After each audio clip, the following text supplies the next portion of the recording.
Kainatın dəyişməz bir qanunu var. Hər bir qapalı sistemin bir həddi, hər bir ekosistemin bir daşıma gücü mövcuddur. İndi isə bəşəriyyət öz tarixinin ən mürəkkəb, ən təhlükəli və bəlkə də sonuncu sınağı ilə üz-üzədir. 21-ci əsrdə zamanın sürətlə axdığı bu dövrdə elm adamlarının, sosioloqların və ekoloqların getdikcə daha ucadan dilə gətirdiyi bir anlayış var: əhali düzəlişi. Bu soyuq terminoloji ifadənin arxasında əslində bəşəriyyətin yox oluşunun astanasında fırlanması gerçəyi gizlənir. Əhali düzəlişi nədir? Təbiətdə hər hansı bir növ resurslardan normadan artıq istifadə etdikdə, sayı ekosistemin balansı pozacaq həddə çatdıqda sistem özü amansız bir müdaxilə edir. Qıtlıq, pandemiyalar, resurs müharibələri və ekoloji çöküş vasitəsilə növün sayını kəskin şəkildə aşağı salır. Biz özümüzü təbiətin üzərində bir ağa, fizika və biologiya qanunlarından xilas olmuş ali varlıqlar kimi görsək də, planetin ekoloji gücü artıq qırmızı xətti keçib. Bəşəriyyət son 2 əsrdə misli görünməmiş bir demoqrafik və sənaye sıçrayışı yaşadı. Lakin bu sıçrayış təbii bir inkişafın deyil, planetin milyonlarla ilə topladığı qazıntı yanacaqlarının və resurslarının amansızca yağmalanmasının nəticəsi idi. Biz gələcəyimizin resurslarını bugün xərcləyərək saxta bir rifah illüziyası yaratdıq. İndi isə saat əqrəbləri geriyə sayır. Əsr sonuna qədər baş verməsi proqnozlaşdırılan bu böyük düzəliş sadəcə rəqəmlərin azalması demək deyil. Bu, mövcud sosial, iqtisadi və mənəvi strukturumuzun tamamilə çökməsi riskidir. Çünki qurğumuz, şəhərlərimiz, iqtisadiyyatımız və hətta gündəlik vərdişlərimiz eksponent artım üzərində qurulub. Sistem dayanmadan böyüməlidir, dayanmadan istehlak etməlidir. Bəs sistemin qidalandığı resurslar bitəndə nə baş verəcək? Təbiət öz hesabını tələb edəndə 100 milyonlarla insan su, qida və yaşana biləcək torpaq uğrunda mübarizəyə qalxanda bəşəriyyət öz humanist dəyərlərini qoruyub saxlaya biləcəkmi?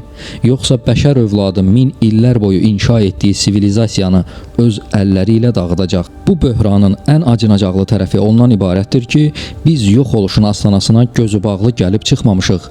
Biz bu nöqtəyə addım-addım öz seçimimizlə kapitalizmin və müasir həyat tərzinin təqdim etdiyi rahatlıq afyonu ilə keydilərək gəlmişik. Biz təbiətin bir hissəsi olduğumuzu unudub, özümüzü onun hakimi elan etdik.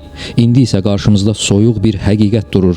Planet üçün insanın varlığı həyati vacib deyil, lakin insan üçün planetin varlığı yeganə şərtdir.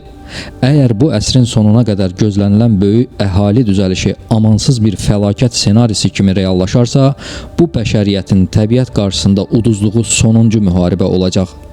Bəs bizi bu həddə gətirən nə idi? İnsan necə oldu ki, 1000 illərlə harmoniyada yaşadığı təbiətdən qopardılaraq beton divarlar arasına sıxışdırıldı? Saxta tələbatların quluna çevrildi və öz yox oluşunu özü hazırladı. İnsanın bədəni və beyni müasir şəhər həyatı üçün tərtib olunmayıb.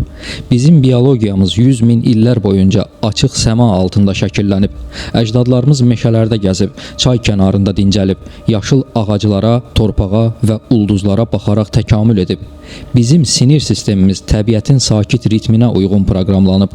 İnsan təbiətən hərəkət etməyə, təbii qidalanmağa və təmiz hava almağa ehtiyac duyur. Bəs bugün biz hardayıq? Biz özümüzü beton həbsxanalara qapadıq. 100 min illik təbii mühitdən çıxdıq. Özümüz üçün süni bir dünya yaratdıq. Şüşə plazaların, göydələnlərin və dar mənzillərin arasına sıxışdıq. Torpaq yerinə asfalta basırıq. Yaşıl ağaclar yerinə boz divarlara baxırıq. Günəş işığı yerinə lampa işığında çalışırıq. İnsanın bioloji proqramı bu sürətli dəyişikliyə cavab verə bilmir. Nəticədə insan psixologiyası və bədəni kütləvi şəkildə xəstələnir. Depressiya, təşviş və xroniki yorğunluq müasir insanın daimi yoldaşına çevrilib. Şəhərləşmə bizə rahatlıq vəd etmişdi, lakin bu rahatlıq böyük bir tələyə çevrildi. Şəhərlər o qədər doldu ki, insan axınını idarə etmək imkansızlaşdı. Bizi idarə etmək üçün qaydalar kəşf olundu. İşə gedərkən tıxacılarda saatlarla vaxt sərf edirik. Şəhərlərdə o qədər insan var ki, hətta harda dayanıb, harda yeriyəcəyimizi işıqforlar tənzimləyir. Qırmızı işıqda dayanırıq, yaşıl işıqda yeriməyə başlayırıq. Biz öz iradəmizi maşınların və işıqların idarəsinə verdik. İnsan öz hərəkət sərbəstliyini itirdi. Şəhər həyatı bizi robotlaşdırdı. Bu təkcə fiziki bir məhdudiyyət deyil, bu həm də mənəvi bir həbsdir. Şəhərdə yaşayan insan daima tələsir, zaman çatmır, səs-küy bitmir. Şəhər insanı heç vaxt tam sakit qala bilmir. Beynimiz hər an yüzlərlə süni siqnalı emal etməyə məcburdur. Reklam lövhələri, maşın siqnalları, telefon bildirişləri. Bu daimi gərginlik insanın daxili dincliyini məhv edir.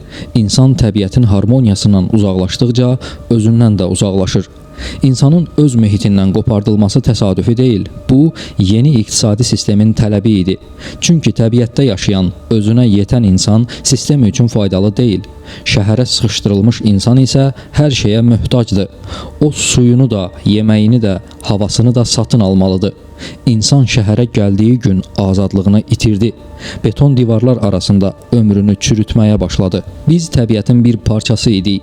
İndi isə beton blokların arasında yaşayan, işıqforların göstərişi ilə addımlayan, havasız plazalarda ömür tükədən varlıqlara çevrilmişik.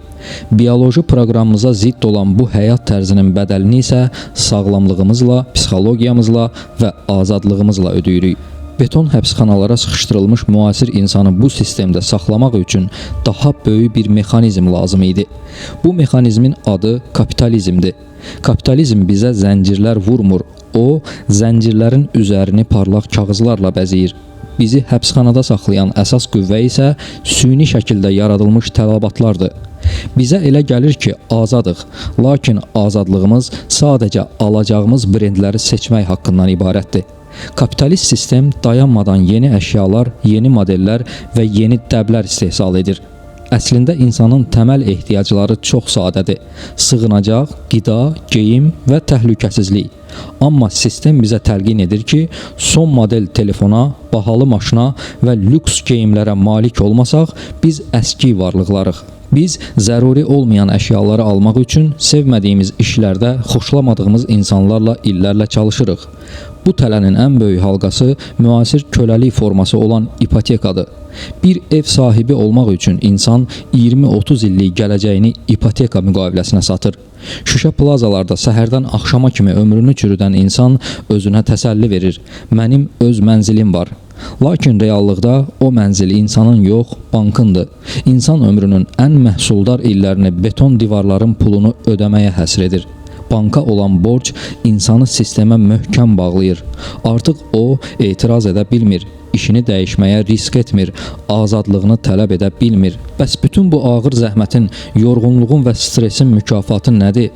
İldə bir dəfə verilən 10-15 günlük məzuniyyət. Bu, müasir insanın ən böyük illüziyasıdır. İnsan bütün il boyu topladığı yorğunluğu həmin 2 həftədə çıxarmaq istəyir. Təbiətə, dəniz kənarına qaçır. Amma burada da kapitalizmin qurğusundan çıxa bilmir. Bütün il boyu qazandığı pulu elə həmin kapitalistlərin otellərinə, restoranlarına xərcləyir. Təbiətlə həqiqi ünsiyyət qurmaq əvəzinə sosial şəbəkələr üçün fəxrlə selfilər çəkdirir. Mən dincəlirəm, mən xoşbəxtəm görüntüsü yaradır. Bu sadəcə bir nümayişdir. İnsan özünü azad hiss etdiyinə inandırmağa çalışır. Məzuniyyət bitir. İnsan yenidən həmin beton həbsxanaya, təqvim cədvəlinə, tıxacılara və ipoteka ödənişlərinə qayıdır. Bütün il qazanılan pul 2 həftədə sistemi idarə edənlərin cibinə axır. Geridə isə sadəcə sosial media şəkilləri və davam edən borclar qalır. Kapitalizm insanı öz təbii mahiyyətindən belə qopardı. O, insanın yaşamaq həvəsini satılıq mal elədi. Bizə azadlıq adı altında təqdim olunan bu həyat tərzi əslində şüşə və betondan tikilmiş, ipoteka ilə möhürlənmiş müasir bir köləlikdir. Planetin resursları tükənərkən və şəhərlər beton həbsxanalara çevrilərkən qarşımızda daha mürəkkəb bir sual çıxır. Bu dünyaya yeni bir insan gətirmək nə dərəcədə məsuliyyətli bir addımdır? Cəmiyyətdə belə bir yanlış anlayış var. Uşaq sahibi olmaq hər kəsin sorğulanmaz, mütləq haqqıdır. Lakin dünyaya bir insan gətirmək sadəcə bioloji bir proses deyil. Bu, ağır mənəvi, psixoloji və maddi məsuliyyətdir. Maddi və mənəvi imkanları bərbad vəziyyətdə olan, öz həyatını nizama sala bilməyən, uşağa sağlam bir gələcək və psixoloji mühit vəd edə bilməyən insanların uşaq dünyaya gətirməsi fəlsəfi və etik baxımdan ciddi şəkildə sorğulanır. Çünki hazırki dünyada hər yeni doğum sadəcə sistemin istehlak çarxına xam mal əlavə etmək və ya mövcud böhranı dərinləşdirmək mənasına gələ bilər. Bu yanaşma fəlsəfə və sosial elmlər tarixində dərin izlər qoyub. Thomas Malthus hələ 18-ci əsrin sonlarında xəbərdarlıq edirdi ki, əhali həndəsi silsilə ilə, resurslar və qida ehtiyatları isə ədədi silsilə ilə artır. O bildirirdi ki, əgər doğumlar tənzimlənməsə, bəşəriyyəti qaçılmaz olaraq qıtlıq, xəstəlik və müharibələr gözləyir. Malthusun proqnozlaşdırdığı bu limit Malthus tələsi adlanır. Bədbinlik fəlsəfəsinin banisi olan Schopenhauer insanın dünyaya gəlməsini müsbət bir addım kimi görmürdü. Onun fikrincə həyat əsasən əzab və məhrumiyyətdən ibarətdir. İnsanlar bioloji yaşamaq instinktinə kör-körənə uyaraq uşaq dünyaya gətirirlər və bu əzabı növbəti nəslə ötürürlər. Müasir Cənubi Afrikalı filosof David Benatar Eşq olsun gəlməyənlərə əsərində antinatalizm fəlsəfəsini müdafiə edir. Benatara görə dünyaya gəlməmək hər zaman dünyaya gəlməkdən daha yaxşıdır. Çünki var olmamaq heç bir zərər vurmur, amma var olmaq mütləq şəkildə ağrı, xəstəlik və əzab gətirir. O, xüsusilə dünyada ekoloji və sosial böhranların dərinləşdiyi bir dövrdə uşaq dünyaya gətirməyi etik baxımdan yanlış hesab edir. Burada məsələ uşaqları sevməmək deyil, məsələ doğulacaq uşağın haqqını və planetin gələcəyini düşünməkdir.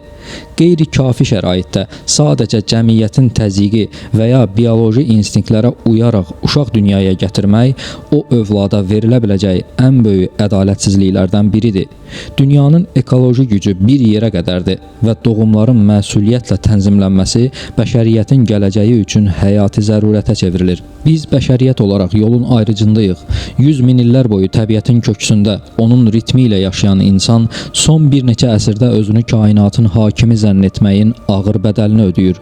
Beton divarlar arasına sıxışdırılmış, ipoteka zəncirləri ilə bağlanmış, saxta tələbatların quluna çevrilmiş müasir insan əslində öz əlləri ilə qazdığı quyuya doğru addımlayır. Əhali düzəlişi dediyimiz fəlakət uzaq bir elmi fantastik senari deyil. Bu, planetin sistemli şəkildə korlanmasına, resursların amansızca yağmalanmasına və bioloji qanunların tapdalanmasına təbiətin verəcəyi qaçılmaz cavabdır. Əgər biz dayanmasaq, təbiət bizi saxlamalı olacaq. Şüşə plazaların işıqları, sosial mediadakı saxta gülümsəmələr və istehlak çılğınlığı planetin ekoloji limitləri qarşısında heç bir dəyər daşımır. Lakin hələ də hər şey bitməyib. Çıxış yolu texnologiyanın bizə təqdim etdiyi yeni illüziyalarda deyil, insanın öz daxilinə və mahiyyətinə qayıtmasındadır. Biz saxta tələbatlardan imtina etməyi, resursları ədalətlə bölüşməyi, təbiətlə yenidən harmoniyaya gəlməyi və ən əsası dünyaya yeni bir can gətirərkən mənəvi etik məsuliyyətimizi dərk etməyi öyrənməliyik. Gələcək sadəcə baş verəcək bir zaman dilimi deyil, gələcək bizim bugün etdiyimiz seçimdir. Ya şuurlu şəkildə öz həyat tərzimizi dəyişib təbiətlə barışacağıq, ya da sistemin amansız bir şəkildə bizə təqdim edəcəyi o böyük düzəlişin qurbanı olacağıq. Seçim hələ də bəşəriyyətin öz əlindədir. Sona qədər izlədiyiniz üçün təşəkkürlər.